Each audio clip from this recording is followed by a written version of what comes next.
I just touched down in Vegas, and after getting turned around a little bit, I think I am now heading in the right direction.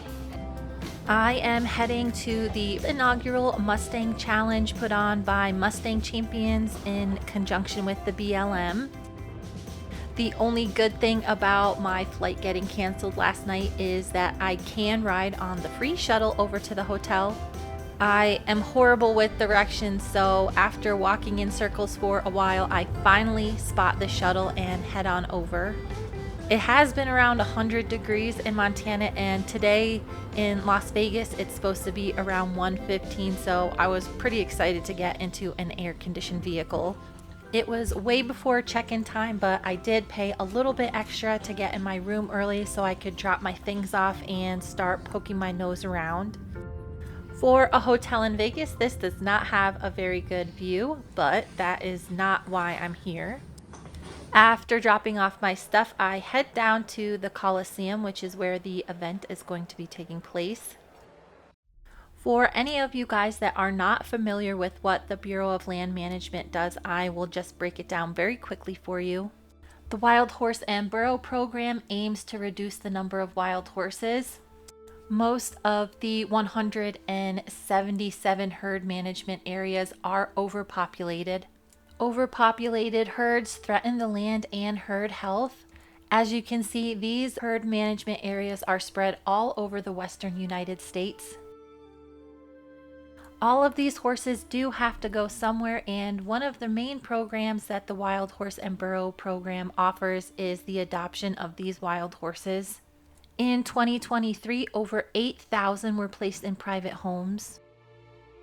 A lot of people do not realize the value in these once wild horses, and typically they're not the kind of horse that many people want to take a chance on. There are several training competitions across the country that aim to put a spotlight on just exactly how versatile these horses can be. These competitions are always exciting, and this year there is a brand new one put on by Mustang Champions. This nonprofit, in conjunction with the BLM, is holding 2 big horse shows this year. I am going to be attending the first one that is held in Las Vegas. Touted as this year's richest Mustang competition with a total of $125,000 in cash and prizes, this was definitely an event I wanted to check out. The preliminary classes for these once wild horses include a reining pattern, a trail class, and a ranch riding class. Because I was a little bit late getting in, I did unfortunately miss the reining and the ranch riding class yesterday. I am a little bit early this morning, so I wanted to check out the trail class that they have already set up. While I was traveling yesterday, I did get a chance to look at a lot of the horses who did compete in the ranch riding. The pattern for this class was pretty simple. Horses were to enter the arena at a walk. They then made their way to a set of poles which they needed to walk over. After navigating the set of poles, the horses were then to pick up a jog.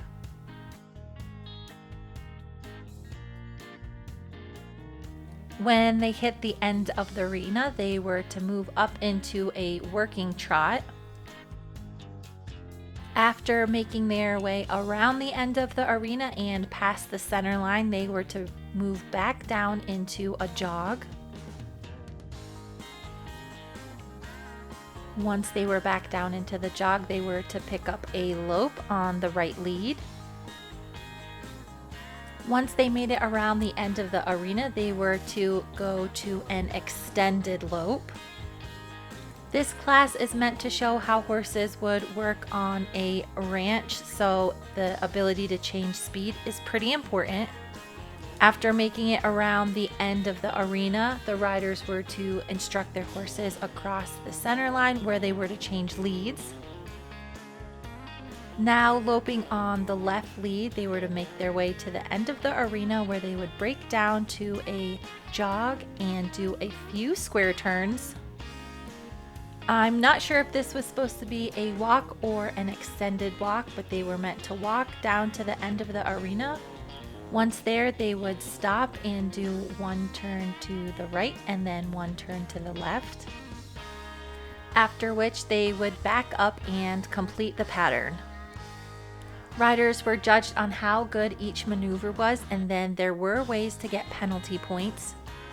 Some common 1-point penalties for this class would be a break of gait or picking up the wrong lead. Some common 3-point penalties for this class would be a break of gait for more than 2 strides or severely disturbing any of the obstacles. A blatant disobedience will cost you 5 points, so that would be a buck or a kick. When the class was over, there was less than a 6-point difference between the first place horse and the 20th place horse. I did also watch the reining yesterday on the plane, but I do want to get a peek of some of the horses before they start the trail class today. I do know the general layout of this facility. I have been here before, although not to show any horses.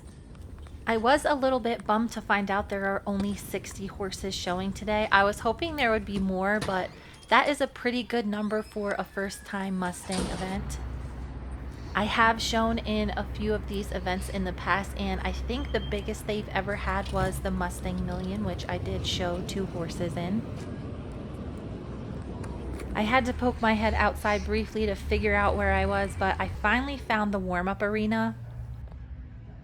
This means I am getting closer to finding out where the horses are actually stalled at. Naturally, the easiest way to find the horses is to follow the poop trail. I knew I was getting closer when I saw the wheelbarrow. A random pile let me know that I was getting closer. I figured I could just walk underneath the whole Coliseum and eventually I would stumble on where they were keeping the horses. After making it all the way down to the opposite end, I figured I must have missed them somewhere along the way. While I'm making my way back to the other side of the arena, I might as well show you guys what the reining pattern looked like yesterday. This is a pretty standard run-in pattern. After making it past the second marker, horses will do a sliding stop and then do 3.5 spins to the left. Once those spins are complete, horses will run down to the other end of the arena, doing another stop and then turning 3.5 times to the right. After the spins are complete, horses will then run past the center marker, performing a sliding stop and back up to the middle of the arena. After backing up at least 10 steps, riders will then point their horses in the correct direction with a quarter spin to the left, after which they are going to pick up the right lead and perform a small, slow circle. Once hitting the center of the arena again, the horses will be instructed to do a large, fast circle. Upon making it back to the middle of the arena, a lead change will be performed and horses will continue on the left lead on a large, fast circle.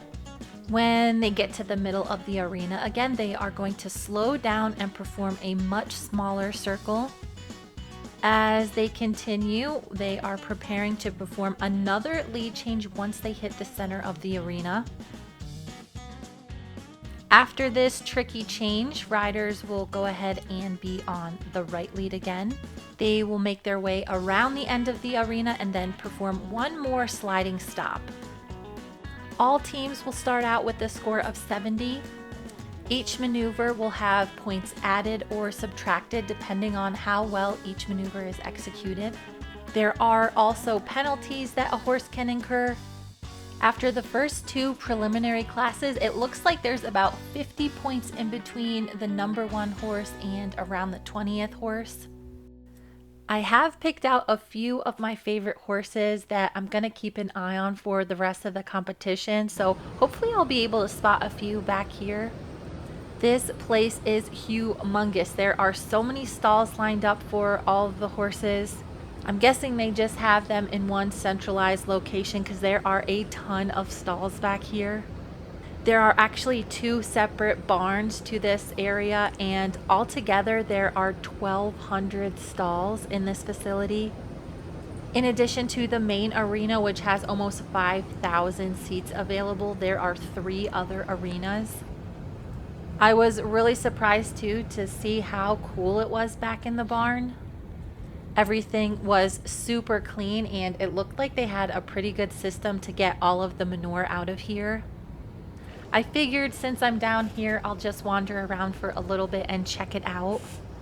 This facility is really nice, and you may be wondering how expensive it is to enter one of the Mustangs in this show.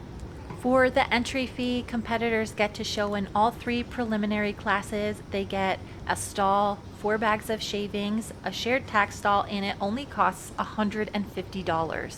Of course, there is the expense of taking care of the Mustang and training them, but as far as a horse show goes, that is really cheap. There are some stipulations put on the horses that can enter this specific show. Exhibitors needed to be 18 with their horses 3 years or older by the first. Mustangs needed to be picked up from a BLM facility through a specific set of dates. And all exhibitors were required to do a few things with their Mustangs before they were allowed to come to the show. As I'm wandering around, I do notice that they have a big stockpile of hay and shavings and everything that you could need for a ton of horses. I find the logistics of putting on an event like this really interesting. There's so many moving parts that people don't really realize. I do think I found my way to the main entrance where people check in their horses. Compared to the total stalls available, it kind of seems like there's nobody here right now. This facility does require horses to have a current veterinary inspection and also a negative Coggins test. With so many horses congregating in one place, this is pretty important. There are a lot of people zipping around taking care of the place, but I still haven't seen any horses yet. I spy this little poster of a horse that I'm actually going to look at for a friend. He is super cute, so I'm going to wander around and try and see if he's in his stall right now.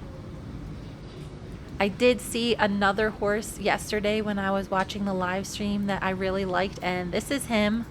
Hopefully I'll get to see him show today. I was really impressed when I walked back through the stalls how nicely turned out these horses were. All of them are super shiny and really healthy looking. There are a lot of horses that attended this show that came all the way from the East Coast, so there are quite a few that traveled a very long way to be here.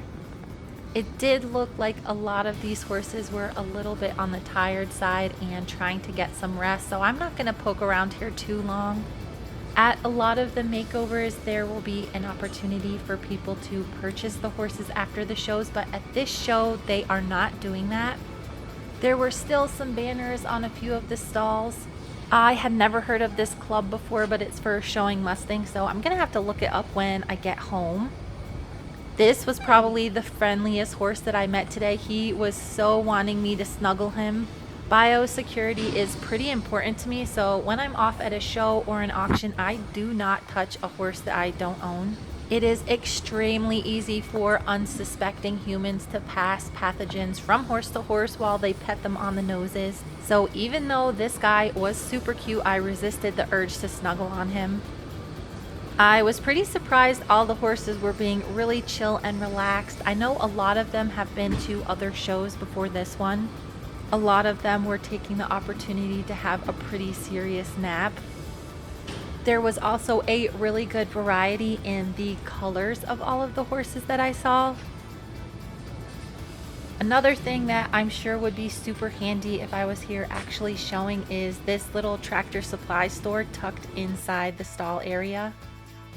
I was a little jealous because they had a lot more things in stock than my local Tractor Supply. I have been looking for these buckets for forever and they're out of stock everywhere. I can't even order them online. I have a stock trailer that has little slats and it's really tricky to get the horses watered on long trips, so these buckets are perfect to slip in between the slats and then fill up. I am a pretty forgetful person, so if I was showing a horse here, I know I would probably be in here buying things that I left at home. They really did have everything that you could possibly need to take care of your horses for a few days over a long show weekend. Of course, they had duct tape and also different colors of electrical tape for polo wraps. I was surprised that the cost of feed was pretty close to what I pay at home, so there wasn't a huge upcharge like there is on human food in Vegas. It was really getting close to the time when the trail class was supposed to start, so I popped in on a few more of the horses. This little guy was super cute. I'm not really sure if this was the red roan I was supposed to look at. I think the one I'm after is a little bit taller than this guy, but he had no trouble with this little forklift zipping around. Here is a relatively good view of the horse's brand in case you guys have never seen one of those. And this buttermilk buckskin horse was gorgeous. Same color as Prim, but just a kind of different shade. I think a lot of the horses must be warming up for the trail class. I did see quite a few when I headed back to the arena. All of the horses that I saw were really chill. I think the addition of the mandatory show before coming here is probably really beneficial to the horses. The riders have a chance to see how their horse will act in an environment away from home. I have been to a few Mustang shows in the past, and some of the horses were honestly a little bit dangerous to be around. So the ability for the exhibitors to prove that their horse can stay calm in an environment like this, I think, is a benefit to everyone. There wasn't a ton of spectators for these preliminary events. I did have a few minutes before they started the show for the day, so I did wander around a little bit to see what kind of booths they had set up. I still have the purchase of a gator on my radar, and this is the membership that I use to get a discount.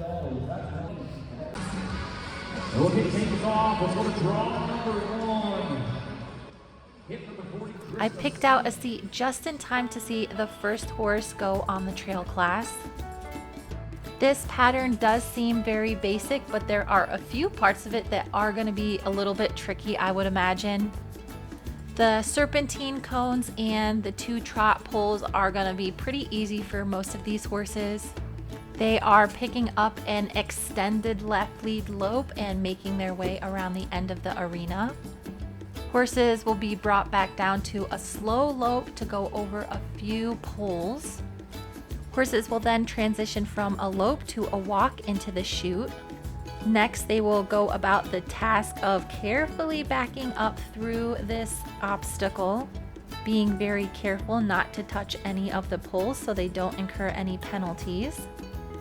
Once riders are finished navigating through the backup obstacle, they will cue their horses to walk out of the chute and then pick up a trot. They will then proceed to trot over a few more poles on the ground.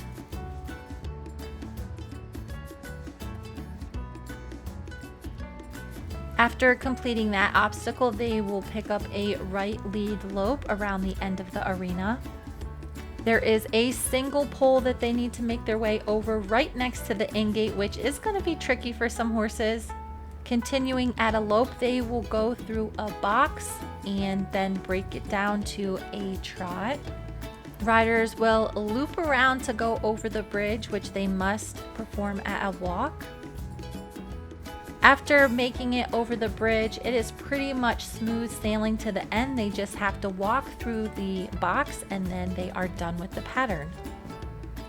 The first horse that went through set the bar rather high for everyone else.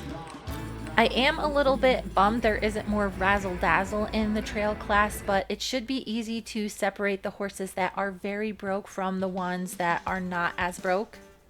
A serpentine looks easy, but it is rather tricky to keep your horse the same amount of distance between each and every single cone.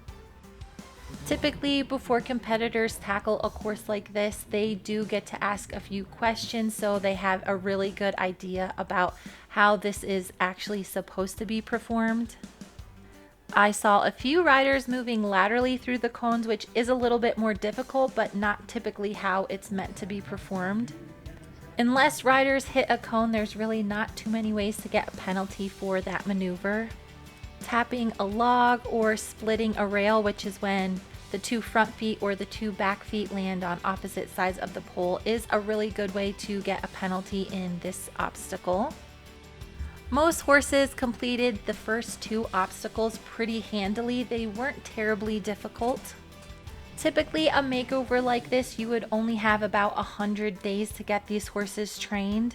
One of the things that really appeals to me about this particular competition is that horses could be in training up to 11 months depending on when the pickup date was. I do think overall, compared to some other makeovers that I've been a part of, the horses overall did look a lot more broke. I was pretty far away when I was watching the first couple of horses go through the trail class, and I hadn't looked at the pattern yet. I bet I watched 5 or 6 horses go through before I even realized there were poles on the ground here. They were the exact same color as the dirt, and they were extremely hard for me to see. With these horses being all different sizes, it is probably very tricky to set up the distances for these poles as well. I'm guessing that they just used a 12-foot stride to calculate how far apart the poles needed to be, but it looked like they were having a little bit of trouble getting it right. I have found that a lot of Mustangs are much more particular about where they stick their feet compared to a domestic horse. So a challenge like this obstacle where they have to navigate back up through this L shape might be a little bit easier for them. I did not hear if there was a specific time limit for the class. I don't think there was one. Everybody was moving through it relatively quickly. I was a little bit surprised that I did not see a gate anywhere in this pattern. That is a pretty common obstacle to have in a ranch trail class. I'm sure there was some kind of method to their madness, but I would have really liked to see some obstacles that were a tad more difficult. As everyone moved on to the next obstacle, they handily moved through the trot poles with ease. Most of the Mustangs had no trouble picking up that right lead and getting over the pole. After seeing a few horses navigate this trail course, it became pretty obvious that the obstacle that was going to give them the most trouble was the box that they needed to lope through. Tricky on its own, but even trickier still since it was very close to the fence and it was pretty much at a 90-degree angle. This box was tilted just a little bit on the pattern, so it wasn't set up quite as it was shown. After loping the box, competitors were to break down into a jog, which is very difficult with the little bit of space they had. This handsome horse did it nearly perfect, and I'm going to show you guys it in slow-mo just so you can see. As the horse comes up to the box, they're going to have one stride that is over the pole, one stride in the box, and then another stride out. That horse did split the last pole, but then was able to get slowed down into a trot at just the right moment. This obstacle has the opportunity for horses to incur quite a bit of penalties. Every time they hit a log is 1 point. If they split the log with their legs, like the last one, that is a point as well. Horses that step outside of the obstacle or break gait for more than 2 strides could have a 3-point penalty. And if more than 1 foot leaves the box, that could be up to 5 points. If a horse happens to go off pattern, they will be placed lower than all of the horses who made it on pattern. I am not sure if they're recording this with playback available to the judges, but typically the judges are scoring it as they see it, so they could miss a thing here and there. At the beginning of the class, most of the horses navigated the bridge pretty easily. It did appear that the bridge had some rubber on top, which raised some red flags with the horses, but most of them went over it anyway. And the last obstacle was pretty basic. All the horses had to do was walk over the logs without hitting them. Even though the pattern looks pretty simple, there are a lot of opportunities for riders to lose points. For those riders that are able to execute each obstacle perfectly, they have the opportunity to gain 1.5 points for every obstacle. It is pretty simple when you break it down, but for someone who has never shown horses before, it can get pretty confusing. This competition does have 2 judges, so each competitor will get 2 scores. Those scores will be added together, and then that will be the final score for the class. I moved around to the other side of the arena to get a better look at this lope-through box that everybody was having so much trouble with. Each rider had a different way of approaching the box, and even when they were set up perfectly, things seemed to go wrong. I watched a lot of horses go through it, and this little Palomino was about the only one that did it correctly. After stewing on the lope-through box for a while, I kind of settled in just watching all of the horses. I did pick out a few horses that I really liked, like this little bay one. He was super cute and he reminded me a lot of Stewie. This horse was just really cute and had a pleasant way of tackling all the obstacles, even when he was a little bit unsure of them.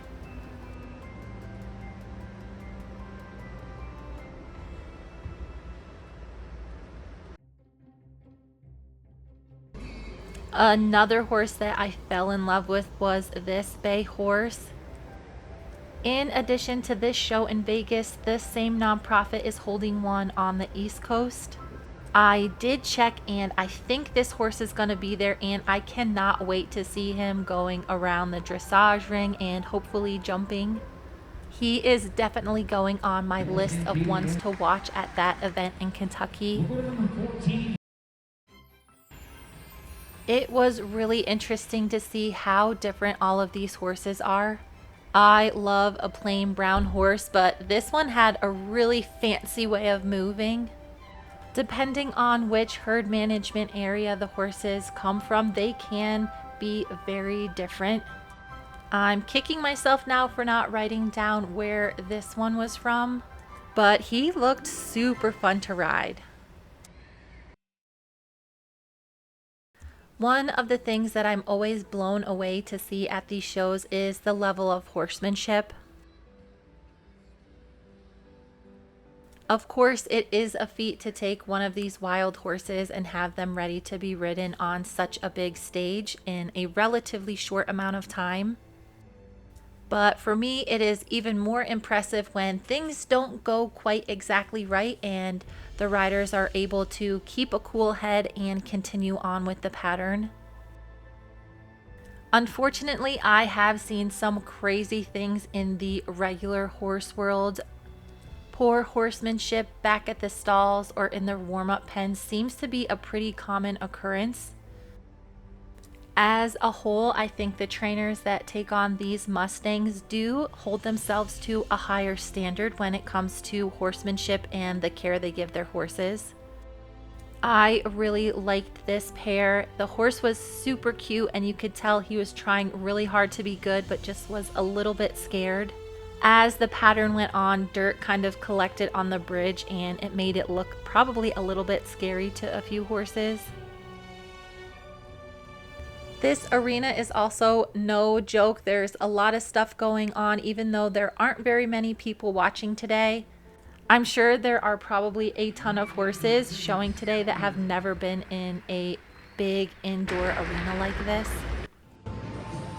I had been sitting all morning, so I really needed to get up and stretch my legs and get a bite to eat. This event is taking place in Vegas, so obviously the hotel is going to have a lot of opportunities for gambling. There are a few horses that I do not want to miss today, so I grabbed a plate of nachos and sat back down in to watch more horses tackle the trail course. There were a handful of super flashy horses that came through the ring. This one was really eye-catching. It also looked like he had a little bit of scare because of all the dirt on the bridge. I'm kind of surprised they didn't sweep it off in between horses. Another team that I was really impressed with when I was watching the show was this super cute little Palomino. I had been starting to think it would be super fun for me to get another Mustang and do a challenge, but after seeing some of the younger trainers coming up through the ranks, I am a little bit nervous. The last makeover I did was around 10 years ago, so I do think I've grown quite a bit as a horse trainer since then. But that still doesn't make me feel any more confident about stepping into the ranks with some of these younger trainers. I really like this pair. I thought they did the perfect job of staying cool when things didn't go quite right on a few of the obstacles. This little Palomino is also from the Salt Wells Creek HMA, which is the same one that Stewie's mother was from. I didn't watch every single horse do the trail class, but from the ones I saw, this was my absolute favorite. You guys know I love a plain brown horse, and although this guy didn't have a lot of the chrome like the other ones, he just had a really nice way of moving. This pair just made all of the maneuvers look really easy, even when things didn't go perfect, like these lope pulls coming up. I would imagine they got a pretty good maneuver score, even if they got a penalty for knocking one of the poles. I did notice a lot of the horses were showing in snaffles, and then quite a few had on bozels, which was a little bit odd to me. I did go back and look at the rules, and you were actually not allowed to show in a shanked bit at this event. That is something that's different from all of the other makeovers that I have attended, so I'm wondering what the reasoning was behind that. Either way, all of the horses looked really good cruising around in their snaffles, and this horse sure was handsome just carrying around his little bosel. He did split the log on that really tricky lope through box, but he just looked so good doing all of the maneuvers. I'll be really interested to see where he lands at the end of the day. Unless something better comes along, this is my horse that I'm gonna pick to win the class. He is definitely the best one that I've seen since I've been watching. Naturally, the very next horse was also really nice. He was really forward moving and just looked like he was an easy horse to get along with. I still like that little brown one a little bit better, but I think this guy's gonna finish near the top as well.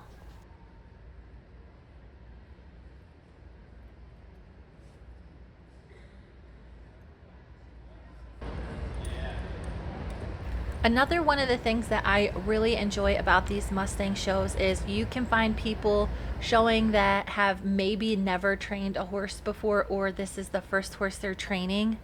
I noticed this super cute little blue roan guy in the ring. I'm pretty sure this is the one from earlier that just wanted me to snuggle him. I noticed this horse did not lope during any portion of the pattern, so I did a little digging on the internet. It turns out this was the trainer's very first under saddle event for Mustangs, which is very impressive. 4 championship titles to his name. Especially when there are trainers in here that have won multiple championships and placed thousands of Mustangs over their careers. Although there is a huge spread between the brand new trainers and the veterans, I have always found these Mustang shows to be extremely welcoming. As I was slinking off to the restroom, I noticed this gorgeous horse. He had a ton of presence in the ring, and I wish I would have watched all of his run, because even though he had a little bobble on the bridge, most of it looked really good. Hopefully I'll get to see him more later.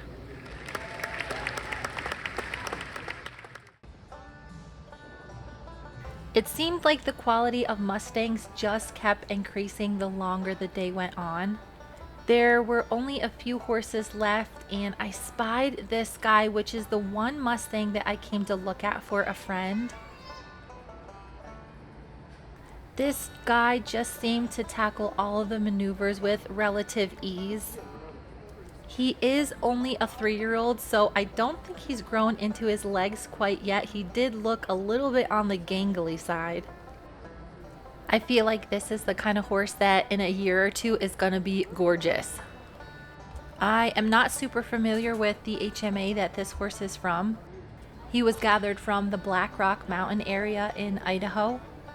That is going to be an HMA that I will put on my list to do some research on later, because he is a really nice looking horse. One thing that is really interesting about this competition is trainers did have the opportunity to actually pick out their horses.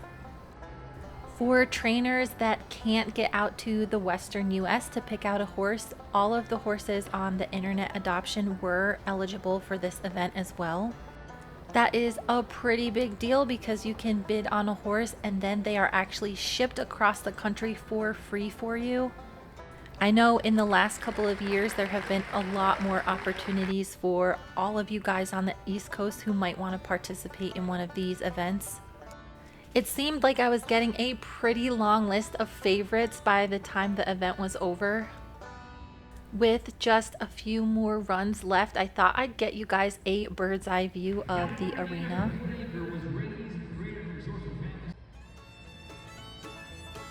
For a once wild horse, this can be a very daunting task. The very first Mustang makeover I did, the horse I took had never been in an indoor arena before we went and competed, and it was in a coliseum very similar to this. This arena was kept pretty cool. You could tell some of the horses had a spurt of energy when they were in the cool air. But all in all, the horses were very well behaved for being wild not so long ago.